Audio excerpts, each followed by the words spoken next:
तो स्वागत है आपका हमारे चैनल में। और आज के इस वीडियो में हम आपको बताने वाले हैं कि आप Redmi Note 7 Pro में किस तरीके से अपनी बैटरी ड्रेन प्रॉब्लम को फिक्स कर सकते हैं। तो उसके लिए सबसे पहले आपको जाना होगा सेटिंग में जाके उसके बाद आपको जाना होगा यहाँ सर्च में जाके आपको लिखना है प्राइवेसी लिखना है। प्राइवेसी आएगा, उसके बाद privacy and secure password scroll down करेंगे तो ये आपका ऑन रहेगा, ये सारे ऑन रहेंगे, ठीक है। तो आपको यहाँ जाना है, इसके बाद इन सबको ऑफ़ कर देना है। ऑफ़ कर देने के बाद आपको यहाँ से यहाँ जाना है, उसके बाद एडिट में क्लिक करना है। एडिट में क्लिक करने के बाद बैटरी सेवर को ऐड कर देना है इसमें। और ऐड कैसे करते हैं तो देखो, इसके अंदर जैसे मान लो ये ऐड करना है मुझे, तो यहाँ से मैं उसके ऊपर क्लिक करूँगा और यहाँ ऐड कर दूँगा इसको।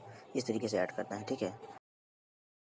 लेंगे उसके बाद बैटरी सेवर को आप ऑफ रहेगा तो इसको ऑन कर लेना है और यहीं से ऑन करना है बस। और फिर उसके बाद बैक करना है। उसके बाद आपको जाना है, यहाँ से दूसरा सेटिंग दिखा रहा हूँ मैं, आपको जाना है एडिशनल सेटिंग में जाने के बाद एसेसिबिलिटी में, और एसेसिबिलिटी में जाके आपको नीचे स्क्रॉल डाउन करना है, पूरा स्क्रॉल डाउन। उसके बाद स्विच टू स्पीकर ऑटोमेटिकली होगा, इसको आपको ऑन कर देना है, ऑफ़ कर देना है। बस यही करना है आपको और इसके बाद आपकी बैटरी ड्रेन प्रॉब्लम सॉल्व हो जाएगी। और अगर इससे भी प्रॉब्लम ठीक ना हो तो आप कमेंट कर सकते हो। Thank you.